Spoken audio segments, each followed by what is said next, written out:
buenas a todos, aquí Adolfo Ruiz Calleja en un nuevo podcast del blog Numismático. El primero del año 2026 que va a empezar pues muy parecido a como acabó el año 2025. Y es que si el último podcast del año 2025 tenía muchas ganas de hacerlo, pues porque era sobre los columnarios daneses, pues este primero del año 2026 también tengo muchas ganas de hacerlo, que es pues sobre los Holy Dollars australianos, la primera moneda australiana, que además fueron unas monedas fabricadas a partir de los 8 reales españoles, como voy a explicar en este podcast. Y la excusa para hacerlo, pues es exactamente igual la de este podcast que la del último del año 2025, y es la subasta que organiza en Nueva York Heritage Auctions, una subasta para el día 12 de enero de 2026 que está cargadísima de joyas. La verdad es que cuesta mucho elegir las piezas entre todas las que hay porque son una auténtica maravilla. Tanto en numismática antigua hay áureos verdaderamente increíbles, como en moneda moderna o contemporánea incluso, ¿no? Hay monedas inglesas impresionantes, también monedas españolas y bueno, pues yo hablé de estos columnarios daneses y ahora nos vamos a centrar en los Holy Dollars australianos. Y es un tema que es la segunda vez que lo saco en el blog numismático, pero la primera, lo he estado buscando en el historial, fue en mayo del año 2010, o sea, hace casi ya 16 años que hablé de estos Holy Dollars. Ahora vamos a entrar, bueno, pues con un artículo acompañado de este podcast bastante más profundo que lo que escribí pues hace ya tanto tiempo, ¿verdad?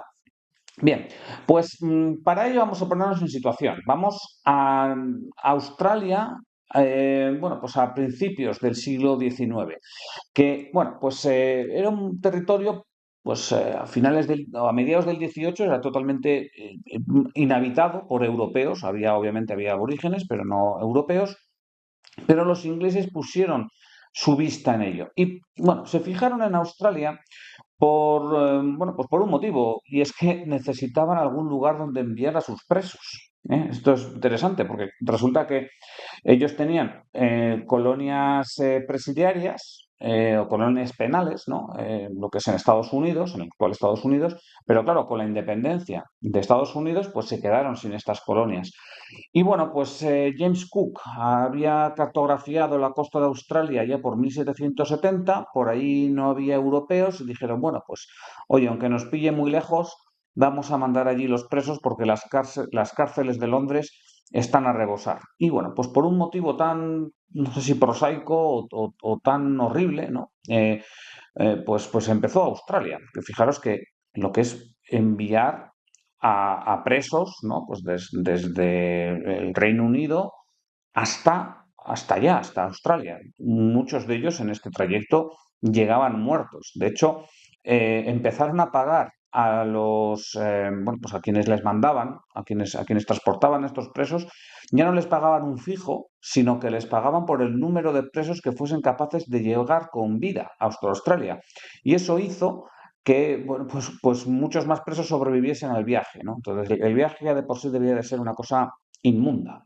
Bueno, el primer viaje se hizo en 1787 y llegó a lo que es la zona de Sydney en 1788, bajo el mando de Arthur Phillip, que pasaría a ser pues el primer gobernador de esta nueva colonia que se llamaba Nueva Gales del Sur.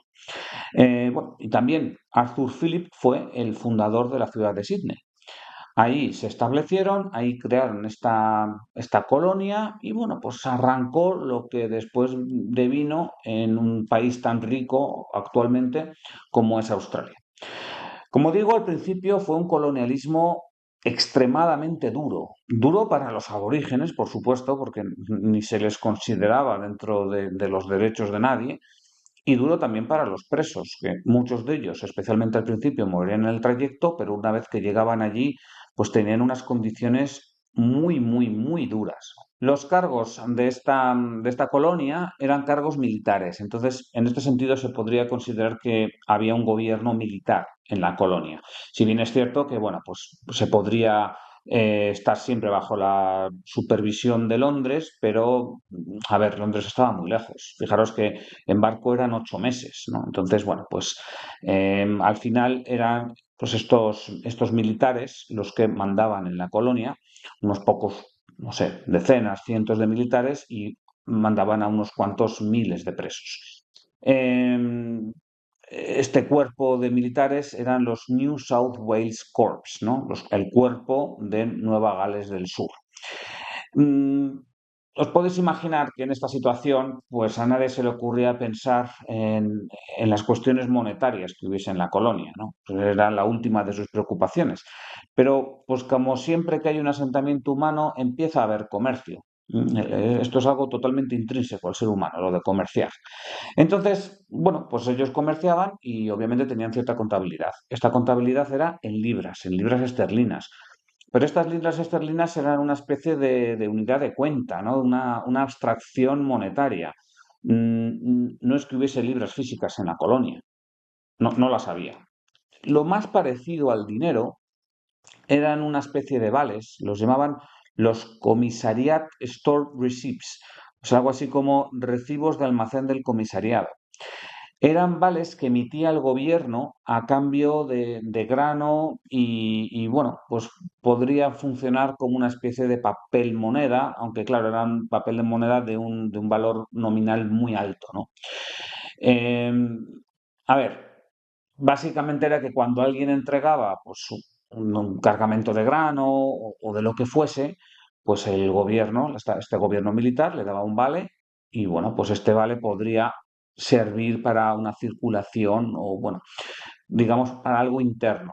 En última instancia, estos vales, estos comisariats, se podían cambiar como letras de cambio en el Tesoro de Londres, ¿no? O sea, estaban respaldados por deuda pública inglesa. Entonces, bueno, en cierta forma podrían ser una especie de billetes o de vales con cierto respaldo, bueno, más o menos, pero desde luego que la gente hubiese preferido plata o oro contante y sonante si lo hubiesen podido tener, ¿no?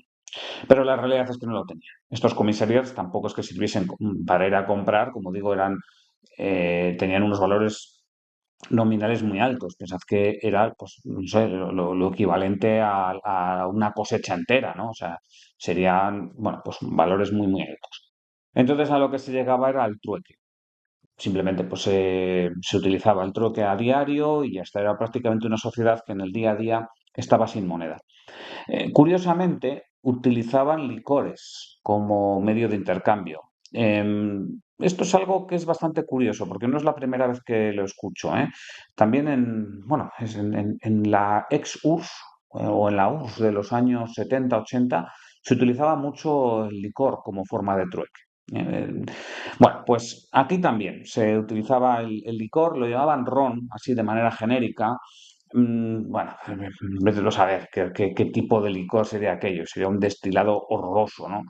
Pero claro, el alcohol tenía un punto. Primero que, claro, obviamente era muy demandado por esta población, imaginad, ¿no? Una población de reclusos, en un lugar tan aislado, en condiciones muy duras, pues harían cualquier cosa para olvidar su día a día, ¿no? Y buena parte de lo que harían pues sería beber y bueno, claramente el alcohol tendría altísima demanda en la Australia de la época o en la Sydney de la época.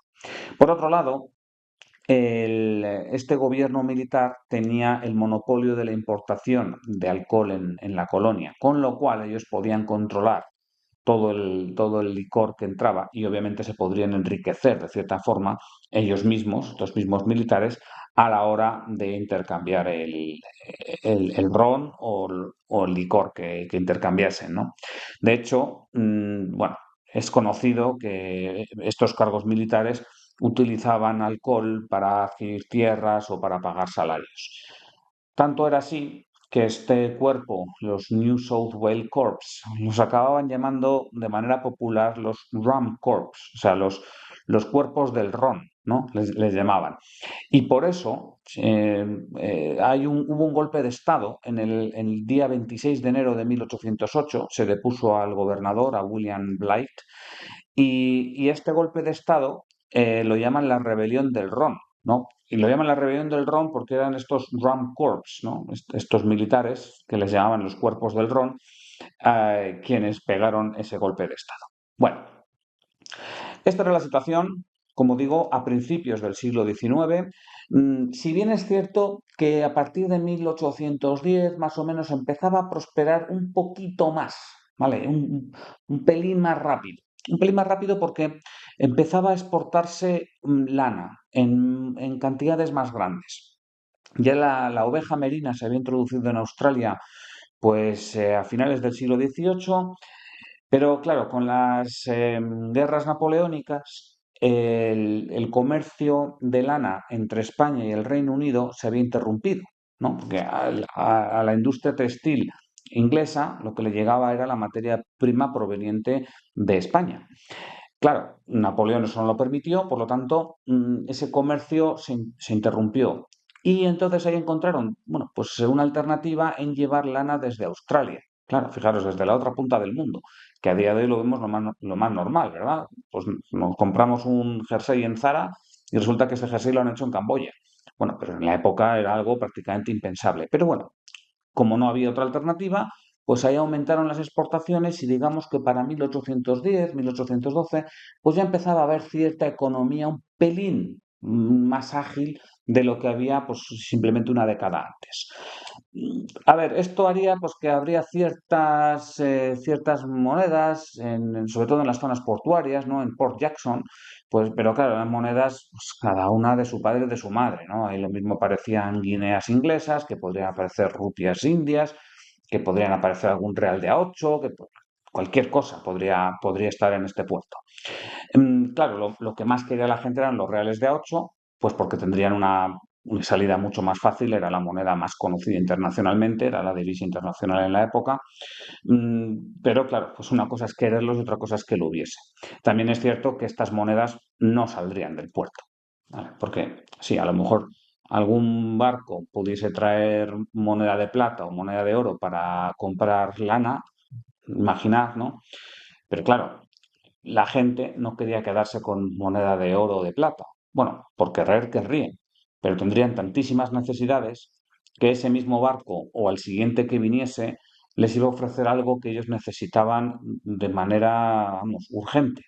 Entonces, claro, esa plata, ese oro, pues en realidad no salía del puerto. Según venía de un barco, pues se iba o en el mismo barco o en el siguiente.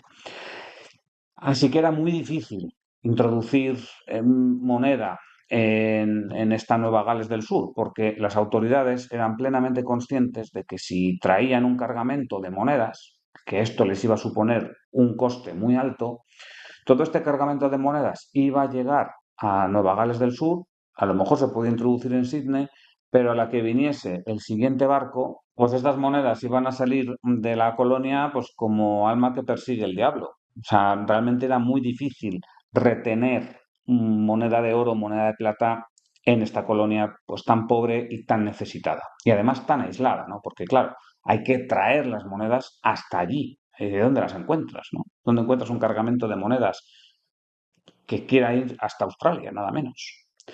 Bueno, pues esto era el problema que tenía el gobernador de la época, que era Lachlan Macquarie. Y bueno, pues él buscó una forma de proporcionar circulante a Nueva Gales del Sur. Y yo, bueno, pues entiendo, bueno, yo y otros autores, que esta idea pues estaría más o menos inspirada en lo que ya se venía haciendo en otras colonias británicas o en otros lugares, ¿no? Pues, o colonias holandesas también, por ejemplo, como Essequibo, bueno, colonias inglesas como por ejemplo Jamaica y demás, que era básicamente cortar las monedas que traigas, resellarlas y sobrevalorarlas. A ver, lo que querrían los barcos que viniesen serían reales de A8, digamos, contantes y sonantes, que en buena calidad. Si lo que tienes dentro son reales de A8 de mala calidad y además están sobrevalorados, por un lado, no hay incentivo por parte del comerciante por hacerse con ellos, porque ¿quién quiere reales de A8 de mala calidad? Ellos nada más lo van a pagar a peso de plata.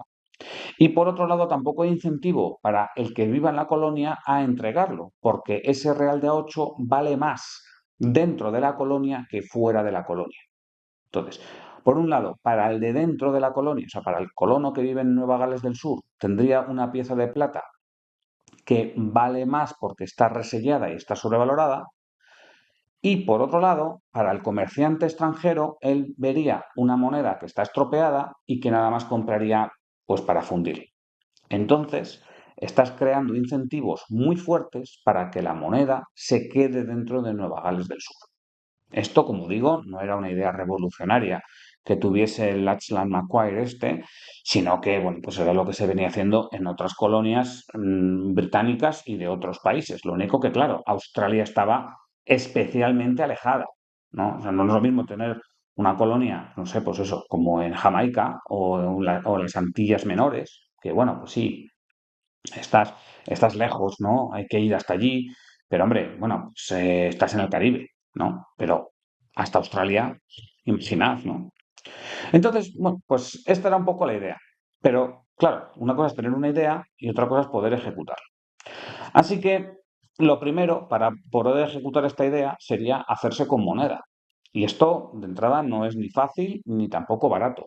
De hecho, lo que hizo Lachlan Macquarie fue hablar con la Compañía de las Indias Orientales en Madrás. Madrás es la ciudad que hoy en día se llama Chennai, o sea, en la India, ¿no?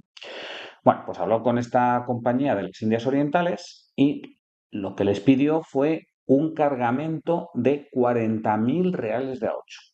Es decir, que estaba solicitando que llevasen desde la India hasta Australia 40.000 reales de A8 españoles. Y esto, bueno, pues lo hicieron, ¿no? Esta compañía de las Indias Orientales envió una corbeta que era el HMS Samarang y esta corbeta llegó a Port Jackson el día 26 de noviembre de 1812 y cobró por estos 40.000 reales de A8 españoles 9.500 libras esterlinas. Aquí, bueno, he estado echando las cuentas porque digo, a ver, 9.500 libras esterlinas, esto es poco, mucho, tal. Bueno, pues he estado echando las cuentas y la verdad es que lo pagaron caro, ¿eh? O sea, daos cuenta que la libra esterlina tenía un valor en oro. Entonces, estaban considerando que la relación oro-plata como 1:14,05. Vamos a decir, 1:14. A ver, pensemos que en el Imperio Español la relación oro-plata era 1:16 y en el Imperio francés era 1:15,5. Pero es que 1:14 es pagar la plata, pero verdaderamente cara. Claro, alguien puede decir, hombre, pero es que en Australia había mucha minería de oro. Bueno, pues no, no. En Australia vendría minería de oro y vendría minería de plata, pero bastante más tarde. O sea, la minería de oro y plata empezó pues a mediados del siglo XIX. O sea, todavía faltaban pues como 40 y tantos años para que empezasen a sacar oro en Australia. Así que ese no era el motivo por el que pagasen tan cara la plata con respecto al oro. El motivo es simplemente que había que poner un incentivo al comerciante para adquirir en la India 40.000 reales de 8 españoles, meterlos en un barco, asumir el riesgo de que el barco le pudiese pasar cualquier cosa y llevar todas estas monedas hasta Australia. Y bueno, pues eso justifica el sobrecoste, que era, como digo, un sobrecoste muy, muy fuerte. Bueno, pues una vez que tenía estos 40.000 reales de A8, lo que dijo el bueno de Lachlan Macquarie es que vamos a hacer de cada moneda, vamos a hacer dos. O sea, de cada moneda española vamos a sacar dos monedas para Australia. De nuevo, tampoco pensemos que esto es una idea revolucionaria porque ya se había hecho en otras colonias británicas en el Caribe. Pero bueno, aquí lo que hicieron fue agujerear el real de A8, hacer un círculo central y ya de esa forma divides la moneda en dos. Por un lado tienes el círculo interno y por otro lado tienes la corona, ¿no? La corona es lo que llamaron el Holy Dollar. Bueno, lo que llamamos actualmente, ¿no? Holy Dollar. En su momento era una moneda de 5 chelines. Y el círculo interno es lo que se llamaba dump, que era una moneda de 15 peniques. Es decir, 15 peniques era un chelín y 3 peniques. Bien, ¿Con esto qué conseguían? Bueno, pues lo primero es que conseguían un circulante para la colonia de Nueva Gales del Sur. Y además, fijaros que de 40.000 monedas que importaron, ellos consiguieron hacer 80.000 monedas. O sea, duplicaron la cantidad de monedas que tenían, ¿verdad? Una moneda de un valor bastante grande, como era 5 chelines, y otra moneda que, hombre, 15 peniques tampoco es que fuese un valor especialmente pequeño, o sea, una barra de pan valdría bastante menos, pero bueno, pues servía para los intercambios a diario. Claro, como dije, estas monedas tenían cierto sentido dentro de la colonia, pero si lo viese alguien de fuera, diría, ¿sabes? ¿Pero qué es esto? Esto es un 8 reales agujereado, ¿qué es esto? ¿No? O sea, esto para mí es plata peso y se acabó. Entonces no había ese incentivo de llevárselas. Y desde dentro lo que había era una sobrevaloración muy fuerte de estas monedas. Pensemos que un 8 reales español equivalía a 4 chelines y 4,6 peniques. Y sin embargo, si juntamos los 5 chelines del Holy Dollar y los 15 peniques del Dump, tendríamos que en total habría 6 chelines y 3 peniques. Es decir, donde había 4 chelines y 4,6 peniques, se han convertido en 6 chelines y 3 peniques. Esto supone una revalorización de un 42,6%. Claro, entre que los de fuera lo pagarían por debajo del precio de un real de 8 y que los de dentro tienen una revalorización de un 42%, pues ya es difícil de esta forma que la plata salga de Nueva Gales del Sur. Y hombre, pues ya que estamos, pues también se obtiene un señoreaje. Como no, o sea, al final habíamos dicho que la gobernación de Nueva Gales del Sur había pagado caros los 8 reales, pero claro, luego al hacer todo este juego de agujerear, de resellar y demás, habían conseguido un beneficio de un 31,5%, con lo cual, bueno, pues también había cierto beneficio para financiar la colonia. Y bueno, pues esto era un poco la idea básica, ¿no? de estos Holy Dollars, que, como digo, se la debe al gobernador Lachlan Macquarie. Por cierto, que no lo he dicho, Holy Dollar significa pues dólar agujereado, ¿no? Y dump lo que significa es algo así como vertido, ¿no? O basura. Es, digamos, un poco el escombro, el desperdicio. Bueno, pues es así como ha llegado a nuestros días, al menos en la jerga numismática, el nombre de estas monedas. Bien, em, esto, como digo, es lo que había considerado el gobernador Lachlan Macquarie, pero claro, alguien tiene que hacerlo. Y yo no me imagino a un gobernador pues resellando monedas. Y claro, aquí hay otro problema. Estábamos en Nueva Gales del Sur, que era una colonia penal, prácticamente. No todo el mundo que vivía ya ahí para 1812 eran presidiarios, pero si no eran presidiarios, eran expresidiarios o hijos de presidiarios. O sea, desde luego, gente que así a priori no parecería que tuviese bueno, pues una cualificación técnica muy avanzada.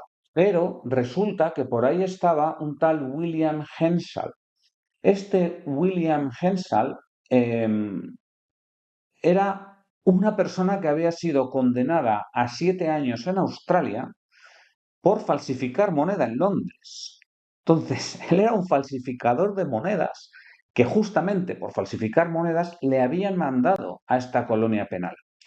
De hecho, se sabe bastante de él mientras estuvo allí en Nueva Gales del Sur.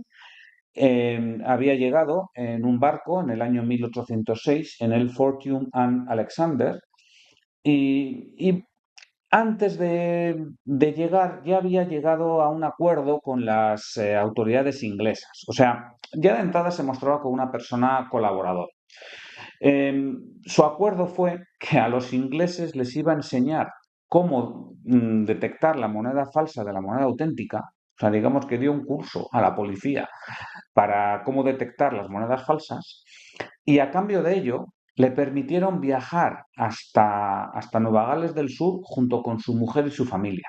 O sea que él llegó a una colonia penal, pero llegó a una colonia penal acompañada de su mujer y entiendo que también de sus hijos, lo cual, bueno, pues es bastante curioso y también, oye, pues nos muestra que para 1805, que es cuando este hombre fue condenado y se metió en el barco, este Fortune Alexander, ¿no? Para ir hasta Australia, pues ya para entonces las tasas de supervivencia en los barcos serían muy altas, ¿no? Porque, bueno, si consideras, mira, es casi seguro que me muero en el trayecto, pues dices, oye, pues mira, me muero yo, pero que no se muera mi familia. Entiendo yo que él vería cierta capacidad, primero, de llegar sano y salvo para entonces y también después, pues, de poder tener cierto futuro allí. Bueno, llegaron a la colonia penal y, bueno, pues al parecer fue una persona, bueno, un preso ejemplar. Como digo, no debía de ser ningún tonto, una persona inteligente. Las autoridades de la colonia, pues, se fiaban de él. Y, y bueno, pues ya para septiembre de 1812 ya se le otorgó el perdón absoluto. Esto también es interesante, ¿no? Porque a estos presos se les solía tener tres tipos de condenas. O condenas a 7 años de prisión en la colonia penal, o a condenas de 14 años o cadena perpetua. O sea que él tenía la más baja de las condenas, que eran 7 años. Y luego cuando había perdones, había un perdón que era, no sé si relativo, o sea, vale, te perdonamos, tú eres un hombre libre, pero no puedes salir de la colonia. O sea, te tienes que quedar aquí, un poco para que hubiese gente. Y luego estaba el perdón absoluto, que es lo que obtuvo Henshaw, que era, bueno, pues tú eres un hombre libre y te puedes ir donde te dé la gana. Claro, una cosa es que te digan, bueno, pues nada, perdón absoluto, ya tú y tu familia podéis hacer lo que queréis en vuestra vida. Otra cosa es que tengas capacidad económica para salir de allí, porque de nuevo, es que estás en Australia. O sea, si hoy en día ya cuesta un dinero muy significativo el ir desde Australia hasta Londres, pues no te quiero nada decir hace 200 y pico años. O sea, supondría, me imagino yo, que años de ahorro para poder salir de allí. Y bueno, pues qué mejor forma de poder generar este ahorro una vez que ya ha obtenido el perdón que pues ayudando a crear estas nuevas monedas australianas. Bueno, nuevas monedas australianas que serían las primeras monedas de Nueva Gales del Sur, de lo que hoy en día es Australia. Así que este hombre, William Henshall, habiendo sido un falsificador de moneda en el Reino Unido, habiendo sido condenado por falsificar moneda, oye, pues casualidades de la historia, acabó siendo la primera persona que acuñó moneda en la actual Australia. O sea que entró por la puerta grande en la historia numismática internacional. Bueno, pues una vez que llegaron los 40.000 reales de A8 a Sydney, como digo, Henshaw fue quien pues se encargó de crear 80.000 monedas, ¿no? A partir de ellos, o sea, de los 40.000 reales de A8, tenía que crear 40.000 Holey Dollars y 40.000 dumps. Y para ello, bueno, pues contaba con una tecnología bastante simplona. La verdad es que no es que tuviese ahí alta tecnología. Cualquiera ve la ceca de Perth hoy, ¿no? Que probablemente sea, bueno, no sé si la de mayor tecnología del mundo, pero desde luego una de las que tiene mayor tecnología del mundo. Bueno, pues no era el caso de la época. Lo que hizo Henshall fue, primero, recocer las monedas, es decir, calentarlas. Las calentaba para ablandar la plata, porque, como digo, no tenía muy buena tecnología, entonces si intentaba pues hacer el corte y el resello antes de calentarlas, o sea, en frío, pues por un lado iba a destrozar los troqueles, porque la plata estaba muy dura, y segundo, le iba a costar muchísimo hacer el agujero, con lo cual es que a lo mejor hasta resquebrajaba toda la moneda. Entonces, lo primero era calentarlas. Después, aplicar un corte. Este corte circular para extraer el dump, ¿no? Del Holey Dollar. Para ello, pues seguramente utilizase un torno modificado o quizá una prensa de corte. Bueno, digamos que tampoco es tan complicado extraer bueno, pues un pequeño circulito, ¿no? De unos 19 milímetros de diámetro de un real de A8. Y ya por último, pues el proceso que es más difícil, que es el estampado. Entonces, tanto los Holy Dollars como los stamps se estampaban para garantizar su legalidad y también para sobrevalorarlos, ¿no? Entonces, se pensaba que se utilizó una prensa volante, pero parece que los numismáticos actualmente consideran que no, porque hay hay algunos ejemplares, bueno, varios ejemplares, que tienen como una doble acuñación, o sea, como que hubiese caído dos veces la prensa volante. Entonces, piensan que probablemente no sea una prensa volante, sino un martillo pilón, o sea, algo todavía más sencillo. Digamos que la prensa volante, para hacernos una idea, sería una especie de tornillo, ¿no? Que hace que caiga el cuño y que prense, ¿no? La moneda, ¿no? Que se acuñe. Bueno, pues el martillo pilón es simplemente, pues eso, un martillo, un pistón. Se levanta un pistón y simplemente por gravedad, o sea, no gira, sino que por gravedad cae el martillo y bueno, pues acuña la moneda, o en este caso hace un resello. Claro, este martillo pilón es más simple y también ejerce menos presión a la moneda. Entonces, por eso pues, muchas veces las acuñaciones de estos Holy Dollars pues, no son las mejores, ¿no? Lo que es la parte del resello. Bueno, como digo, esto parece un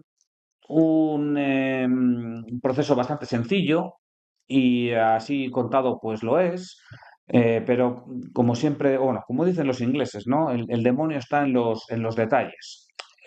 En realidad, Hensal pensaba que en 3 meses tendría hecho todo el trabajo y tardó más de un año. ¿Vale? La última entrega se hizo en agosto de 1814. Así que bueno, pues como vemos, se extendió bastante el trabajo, se extendió hasta muy entrado ya en 1814. Eso sí, todos los NAMs y todos los Holy Dollars llevan la fecha de 1813, aunque muchos de ellos se hiciesen en 1814.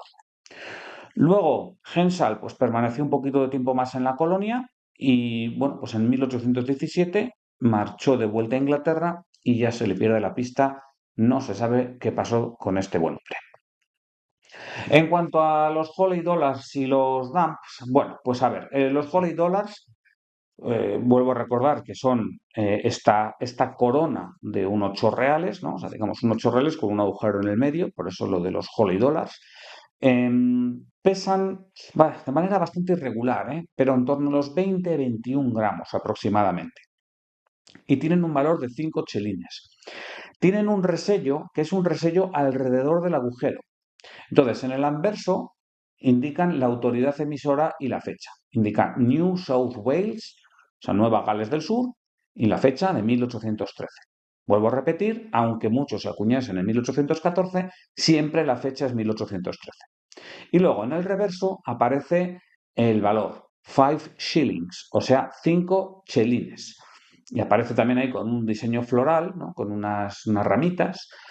Y es muy interesante que en el centro de esas ramitas aparece una H pequeñita, ¿no? Bueno, pues esa es una H que es la marca de Henschel. ¿Quién le iba a decir a este falsario que iba a acabar poniendo sus iniciales en unas monedas, ¿verdad? Bueno, también hay que decir que la acuñación muchas veces no es fuerte, entonces esa H apenas se ve. Hay ejemplares en los que se ven y otros, que son la mayoría, en los que no se ven. Por cierto, el que ofrece Heritage Auctions se ve perfectamente, de hecho es que es un resello maravilloso, o sea, es un resello, nunca he visto yo un ejemplar como este. Bien, esto por parte del Holy Dollar. Luego los dump. Los dump tienen un peso que de nuevo es bastante variante, pero anda entre los 6-7 gramos, ¿no? Y tenía un valor de 15 peniques. 15 peniques equivalían a un chelín y 3 peniques.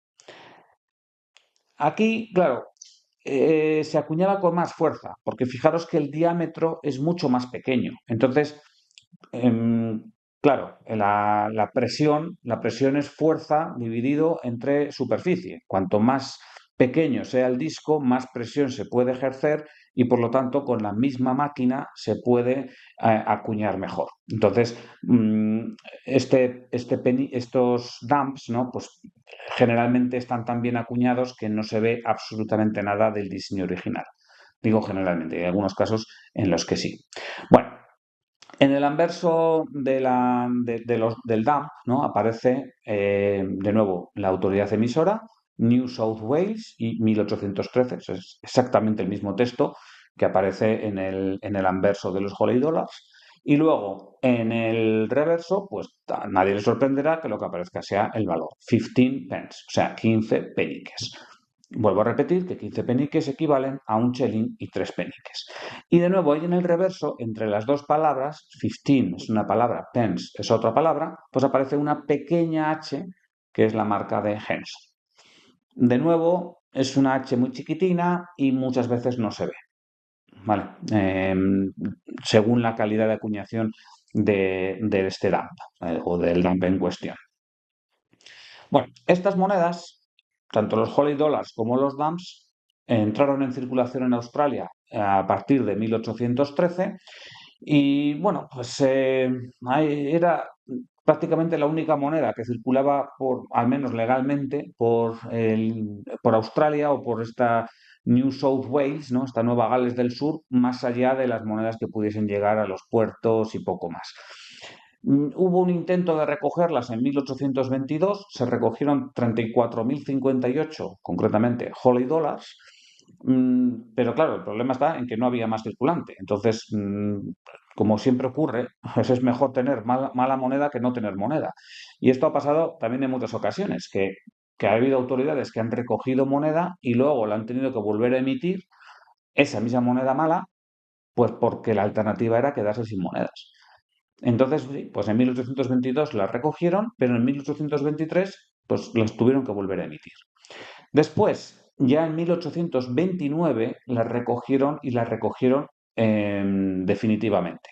Se recogieron en torno a 28.200 Holy Dollars y 10.500 dumps. Y todos ellos fueron vendidos al Banco de Inglaterra como plata al peso. Fijaros que no son demasiados, porque solamente habían estado circulando 16 años y cuando los recogieron, pues recogieron como 2/3 de los Holy Dollars y como la cuarta parte de los dumps emitidos.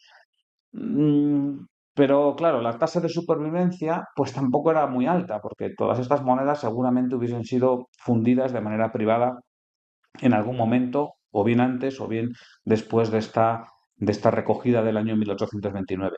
De hecho, actualmente se estima que existen como 300 ejemplares de Holy Dollars y 1.000 ejemplares de DApps, que por cierto son demandadísimos, ya no solamente por parte de Australia, que vamos, cualquier coleccionista australiano le encantaría tener un Holy Dollar, sino pues por cualquier coleccionista de moneda de 8 reales español o de moneda internacional tamaño corona y demás. Son monedas muy, muy, muy demandadas. O sea, un dump, pues no sé, a poco bien que esté, suelen estar muy, muy circuladas esas monedas, pero se te puede poner en 10.000 dólares perfectísimamente, si no más.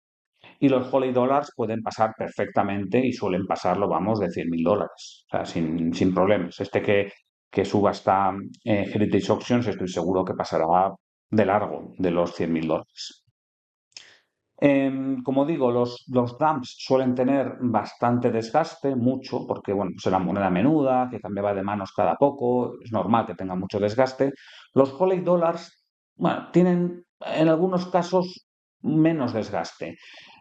Claro, una cosa es el desgaste que tiene la moneda original y otra cosa es el desgaste que tiene el resello, ¿no? Encontrar un resello como el que ofrece ahora Heritage Auctions, que está sin circular, eso es extraordinariamente raro. Y ya si nos fijamos en variantes, bueno, sí que hay ciertas variantes de los cuños de los resellos, no quiero entrar en ello, pero nos podemos fijar en las monedas huéspedes. Hay estudios muy detallados, como digo, los australianos, vamos, les encantan estas monedas y las han estudiado con muchísimo detalle. Os he enlazado un estudio, vamos, muy, muy, muy detallado en el artículo que acompaña este podcast.